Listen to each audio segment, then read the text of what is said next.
함께 한번 기도하겠습니다.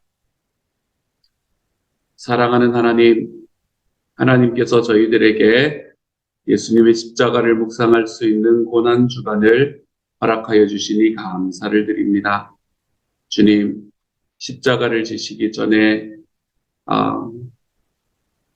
이 주간을 보내시면서 개인적으로 또 공동체 안에서 하나님, 고난과 아픔을 겪어 오셨던 예수님을 다시 한번 기억해 봅니다. 주님께서 저희의 죄를 대속하시기 위해서 겪으셨던 그 모든 경험들이 하나님, 우리들을 위해서라는 것이 너무나 분명하니까 하나님이여, 우리가 우리 주님 앞에 우리 주님의 고난들로 인해서 나의 삶이 정결하고 이롭게 되어졌다라는 사실을 분명히 깨달을 수 있는 한 주가 될 수 있도록 도와주시고, 고난이 있었기에 부활이 더욱더 값지다는 것을 기억하게 하여 주시며, 하나님이여, 우리도 우리의 삶 속에 있는 고난 속에서 신앙이 성장해 가는 것을 하나님 또한 경험해 볼 수 있는 하나님 사람들 되도록 주여 도와주옵소서. 모든 말씀을 우리 주님 예수님 이름으로 기도드립니다. 아멘. 하나님께서 우리에게 주시는 말씀을 함께 읽습니다. 마태복음 26장 6절부터 16절까지의 말씀입니다. 마태복음 26장 6절부터 16절까지의 말씀, 우리 같은 목소리를 듣도록 하겠습니다. 함께 읽습니다. 시작. 예수께서 베다니 나병 환자 시몬의 집에 계실 때에 한 여자가 매우 귀한 향유 한 옥합을 가지고 나와서 식사하시는 예수의 머리에 붓기, 제자들이 보고 분개하여 이르되 무슨 의도로 이것을 허비하느냐?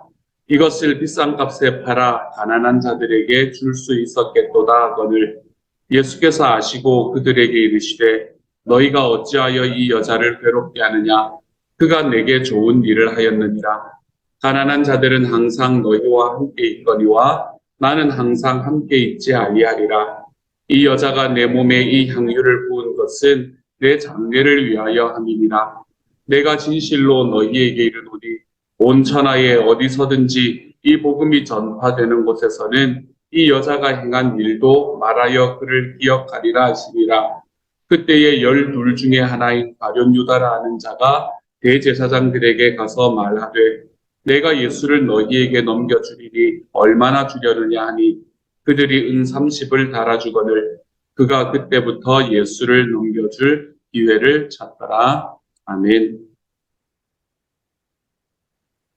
아멘. 오늘은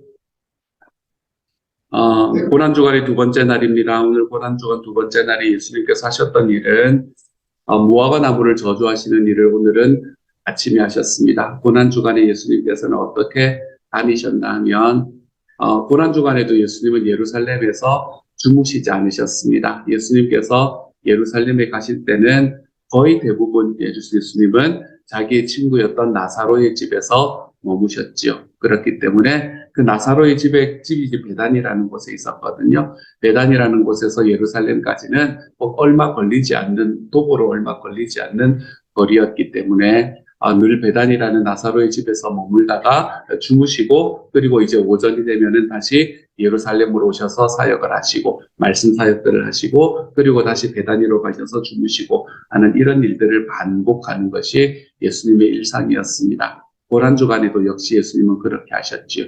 어제 그 온 성을 떠들썩하게 만들었던 그 종려주일의 예루살렘 입성이 끝나고 난 다음에 역시 평소의 그 습관대로 예수님께서는 아마 이 나사로의 집에 가서 주무셨을 겁니다. 그리고 나사로의 집에서 주무시고 난 다음에 아침에 좀 일찍 나오셨던 것 같아요. 아침에 좀 일찍 나오셔서 이제 제자들과 함께 오는데 배가 고프셨던 거예요. 그렇죠? 그래서 배가 고프신 과정 속에서 혹시나 무화과 나무에서 이 열매를 얻을 수 있을까 해서 그곳에 갔는데 열매를 전혀 얻지 못합니다. 그리고는 그 무화과 나무에게 다시는 네가 열매를 맺지 못할 것이다 라고 저주를 하시는 그런 장면이 바로 오늘의 예수님이 하셨던 첫 번째 일이죠. 이 이야기는 내일의 이야기와 또 연결이 되기도 합니다.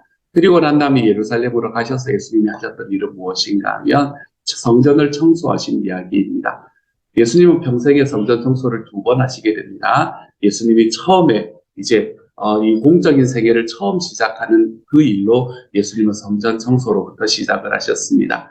그래서 성전 전체를 뒤집어 엎는 그 성전 청소로 이 요한복음에 나오는 말씀인데요. 그것으로부터 시작을 했기 때문에 그때 당시 예수님의 등장은 많은 사람들에게 센세이션을 했었던 그런 등장이 되었습니다.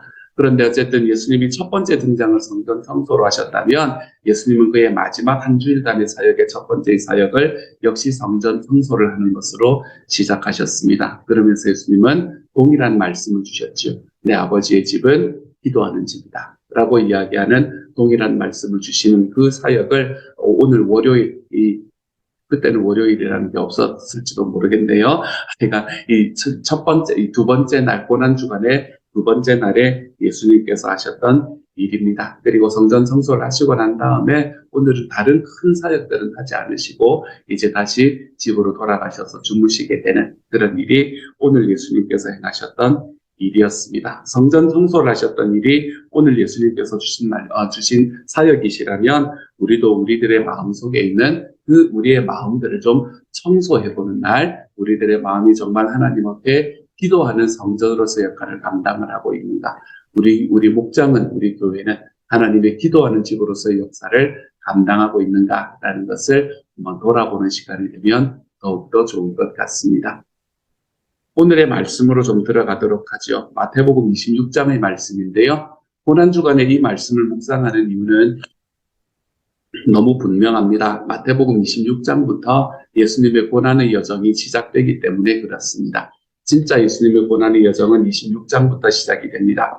예수님께서는 이제 자기의 마지막 일주일을 살아가시기 직전에 이 예수님을 반대하던 그때 당시에 제사장들과 백성들의 원로들, 이런 사람들은 이제 예수님을 죽이기 위해서 막 모의를 하기 시작을 합니다.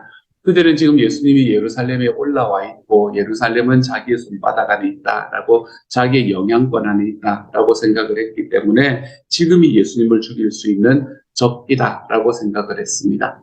그래서 그들은 조용히 이 일을 처리하려고 처음에 마음을 먹었습니다. 예수님을 죽이는데 조용히 처리하자. 그리고 사람들이 많이 모이는 6월절 명절을 좀 피해서 그래서 예수를 죽이면 되지 않겠는가.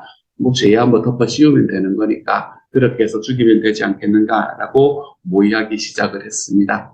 이런 이야기들을 바라보면 종교 지도자들이 당시에 예수님을 어떻게 바라보고 있었는가라는 것이 너무나 분명해집니다. 그들에게 예수님은 스캔들이었습니다. 스캔들. 이 스캔들이라는 말은 원래 그리스어로 스칸달론이라는 단어에서 나오는데요. 이 스칸달론이라는 말은 사람을 걸려서 넘어뜨리게 하는 돌뿌리, 이런 뜻을 가지고 있습니다. 그래서 이걸 요즘 이제 우리는 스캔들이라고 표현을 하는데 예수님은 그들에게 스캔들이었습니다. 뭘 하나 걸려 넘어지는 돌뿌리 같은 그런 것이었죠. 그리고 그들은 자기들이 믿고 있는 신념, 자기들이 가지고 있는 성전, 그리고 그들이 권위를 지탱해주는 권력이 중요했습니다. 이런 권력이 너무나 중요한데 그들의 신념과 그들이 지키는 성전과 그들의 권위를 지탱해주는 권력을 몽땅 다 흔들어버리는 예수라는 존재가 나타났고 그들이 사람들에게 지지를 받고 있으니 이들이 예수님을 얼마나 눈에 가시처럼 사람을 걸려서 넘어뜨리게 하는 돌뿌리처럼 생각을 했는지 모를 일입니다. 그래서 예수님이 그들의 신념과 성전과 권위와 권력을 흔든다고 생각했기 때문에 이 예수님은 그들에게는 철저히 제거해야만 할 대상이 되었던 것이지요. 근데 이때 예수님께서는 오늘의 말씀에서 보면 이 한센병 환자의 집이었던 시몬의 집을 방문을 하십니다. 근데 이때 한 여인이 나타나서 예수님께 다가옵니다. 이 여인은 향기 나는 기름을 예수님의 머리에 부었습니다. 이 기름은 굉장히 비쌌던 기름이었던 것 같아요. 오늘의 말씀에는 정확하게 나오지 아니었지만 아마도 이것은 나드라는 풀의 뿌리에서 짠 기름이었고 한 병이 보통 한 노동자 한 사람이 1년 동안 일해야 얻을 수 있는 그런 가치를 가진 이 향료였다라고 성경은 우리에게 말해줍니다. 300데나리온이다 라고 이야기를 하니까 대체로 1년 정도의 연봉이라고 생각을 하시면 될 겁니다. 이것을 바라보았던 제자들이 너무나 크게 분노를 합니다. 이들은 예수님의 머리에 이렇게 고가의 향유를 붓는 행위가 너무나 큰 낭비다라고 생각을 했기 때문에 그랬습니다. 그들은 마음속에 입으로는 너무나 좋은 이야기를 합니다. 그들의 마음도 이렇게 좋은 이야기를 품고 있었을지 모릅니다. 차라리 이 향유를 팔아서 가난한 자들에게 나누어 주는 것이 더 효율적이 아니냐라고 이야기를 하기 시작을 합니다. 자기의 횃불을 켜는 것이지요. 그렇죠? 이런 게 자기의 횃불을 켜는 겁니다, 여러분. 이러한 제자들의 분노 속에서 우리는 그들의 속마음을 눈치챌 수 있습니다. 제자들은 지금 예수님을 쫓아다니는데 예수님을 쫓아다니면서도 끊임없이 그분에게 무엇을 요구하고 또한 그분을 쫓아다니는 이유가 무엇인가 하면 자신의 신념과 꿈을 위해서 예수님을 쫓아다니고 있다라는 것을 우리는 눈치를 챌 수가 있게 됩니다. 그들이 가지고 있었던 꿈과 신념이 무엇이었을까요? 물론 개인적이고 좀 세속적인 꿈과 신념이라고 하긴 좀 그렇네요. 꿈은 예수님께서 높은 자리에 올라가시면 그들이 옆에서 한 자리 해먹을 수 있을까? 우리도 좀 높은 지위에 설 수 있을까라는 이런 꿈을 가지고 있었을 것 같습니다. 하지만 그들의 마음에 좀 더 순수한 신념은 어떤 신념이었을까? 예수님께서 높은 자리에 올라가시려면 예수님께서는 지금 어떻게 보면 로마의 압제로 인해서 지금 힘들어하고 있는 민족이잖아요. 그러니까 그들이 지금 압제로 인해서 그들을 압제하고 있는 이 로마를 타도하는 것이 먼저이지 않겠습니까? 그렇죠? 그래야 높은 지위에 올라갈 수 있지 않겠습니까? 그래서 로마의 압제로부터 이 고난받는 민족을 예수님을 통해서 우리가 이루어내겠다라는 신념을 가진 사람들이 예수님을 쫓아다녔던 것 같습니다. 가난하고 어려운 이들을 돕겠다는 신념, 그리고 그러한 과정 속에서 자기들도 지도자가 좀 되고 높은 자리에 좀 올라가겠다는 그런 꿈. 제자들에게는 이런 꿈과 신념이 있었습니다. 그들의 꿈과 신념을 바탕으로 예수님을 좇는 삶. 어떻습니까? 자기의 횃불을 켜고 살아가는 삶입니다. 이렇게 예수님 앞에 따라가던 사람들이 바로 제자였구나라는 것을 보게 됩니다. 제자들은 자기의 신념에 너무 심취한 나머지 하나님의 뜻이 무엇인가를 놓치고 있습니다. 그들은 자기가 이루고자 하는 것에 집중했을 뿐 예수님께서 어떤 분이신지 그리고 그분께서 어떠한 일을 하시려고 계획하고 계시는지에 대해서는 무관했습니다. 주님, 제가 이것을 하고 싶은데 주님 뜻도 제 뜻과 같죠? 그리고는 그냥 걸어가는 겁니다. 자기의 꿈과 자기의 신념과 자기의 횃불이 자기가 든 불을 향해서 걸어가는 겁니다. 이 제자들이 꾸었던 꿈은 절대로 세속적인 꿈만이 아니었습니다. 이들의 꿈은 대단히 고귀한 꿈이었습니다.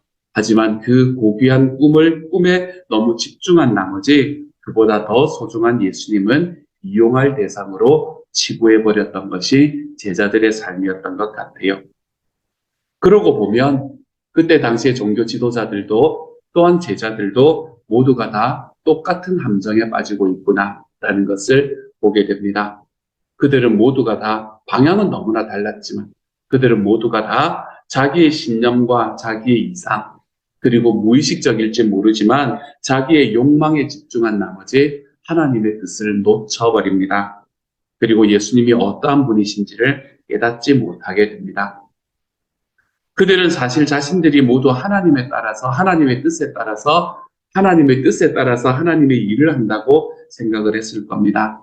그런데 그들이 지금 행하고 있는 하나님의 뜻은 사실은 하나님의 뜻으로 포장된 자기 신념, 자기의 욕망 추구를 하고 있는 것이었다라는 것을 우리는 말씀을 통해서 바라볼 수 있게 되지요.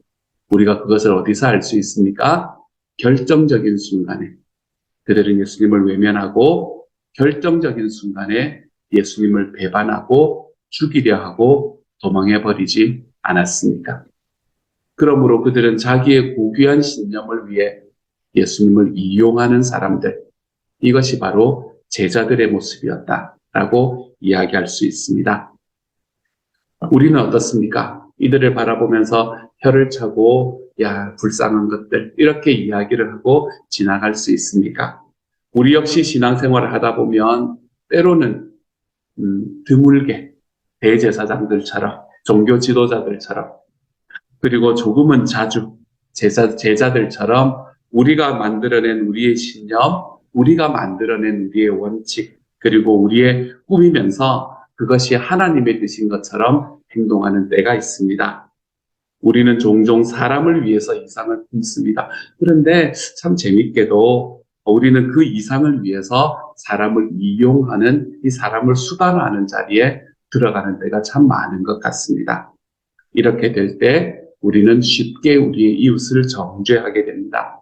그리고 우리의 삶은 효율만을 생각하고 성공만을 생각하는 곳으로 걸어 들어가게 돼요. 사랑이 없는 원칙, 사람이 소외되는 조직을 강조하게 되면 역설적으로 약하고 소외된 사람들, 예수님께서 더 관심을 가졌던 그 사람들은 외면되게 되는 것을 우리는 우리의 삶에서 볼 수 있게 되는 거지요.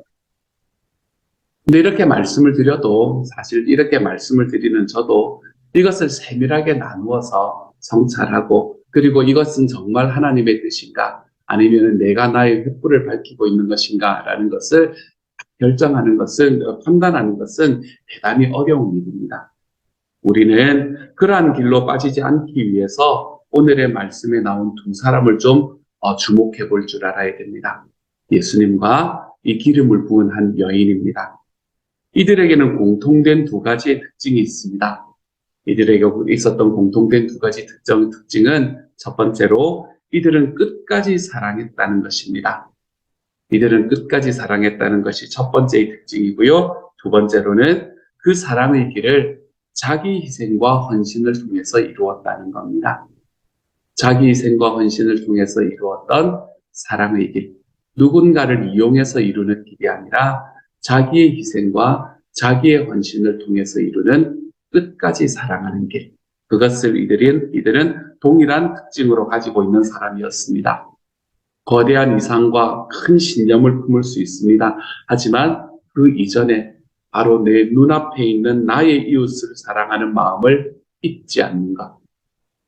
자기의 것을 내어주면서 사랑하는 것. 이것이 바로 예수님과 이 여인이 가진 공통된 특징이었던 것이지요. 종교 지도자들도 제자들도 자기들의 거대한 꿈들을 이루기 위해서 자기의 것을 절대로 희생하며 살아가지 않았습니다. 우리의 희생이 있는가? 우리가 헌신이 있는가? 라는 바로 거기에 우리들의 삶에 예수님에 대한 나의 마음들이 표현된다는 것이 바로 오늘 이 두 사람을 통해서 볼 수 있게 되는 이야기이지요. 예수님의 제자들과 그리고 종교 지도자들은 사랑을 이야기했지만 사랑과 사실은 가장 멀리 있는 사람들이었던 겁니다.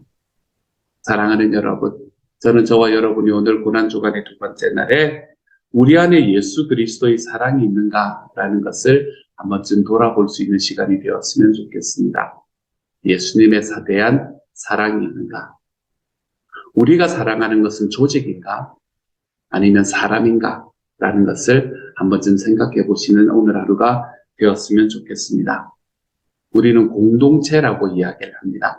저는 지난 9주 동안의 공동체에 대한 말씀을 여러분과 함께 나누었었습니다. 공동체라는 이야기, 왜 굳이 공동체라는 단어를 계속해서 쓰는 걸까요, 여러분? 왜냐하면 이것은 조직이 아니라는 것을 말씀드리고 싶기 때문에 그런 겁니다. 우리가 만들어가는 이 하나님의 집단은, 이 교회라는 곳, 목장이라는 집단은 절대로 조직이 되는 것이 아닙니다. 이것은 하나님의 공동체가 되는 것이지요. 공동체와 조직의 다른 점은 그 안에 서로에 대한 사랑이 있는가 없는가 여기에 달려 있습니다. 공동체는 사랑하기 위해서 존재합니다. 하지만 조직은 무슨 일을 이루기 위해서 존재하는 것이 조직이지요. 그러므로 우리는 공동체를 이루어가는 하나님의 사람들이 되어가야 하겠습니다. 내 안에 예수님의 사랑이 있는가? 내 안에서 정말로 하나님께서 나에게 주신 사람들을 정말 사랑하는 그 사랑의 마음이 있는가? 나는 나의 성공보다 다른 누군가를 성공시켜주는 자리에 서 있는 하나님의 사람이 되고 있는가? 우리가 이것을 한 번쯤 돌아보기를 소망합니다. 저 사람은, 저 인간은 나를 위해서 존재한다고 생각했는데 어느 날 보니까 그렇지 않네. 에이, 그러면은 관계를 끊어버리지. 라고 이야기하며 살아가는 것이 아니고, 저 사람은 내가 도와줘 봐야, 내가 사랑을 쏟아줘 봐야 나에게 돌아올 것이 별로 없는 것 같네. 그럼 저 사람은 다른 사람이 섬기라 그러고, 우리가 이러한 마음에서 좀 벗어나서 하나님께서 우리가 만들어가는 우리의 공동체는 하나님 앞에서 서로 사랑하는 공동체, 삼위일체 하나님께서 서로를 깊이 사랑하시고 서로 깊이 연결되어 있는 그 아름다운 공동체, 그것이 우리가 만들어가는 목장 공동체가 될 수 있기를 소망합니다. 오늘 하루 살아가면서 내 안에는 예수님에 대한 사랑이 있는가, 이것을 한번 돌아보십시다. 나는 하나님께서 나에게 주신 내 목장의 식구들을 나는 깊이 사랑하고 있는가, 그리고 그들을 위해서 나의 헌신을 내어드릴 준비가 되어 있는가.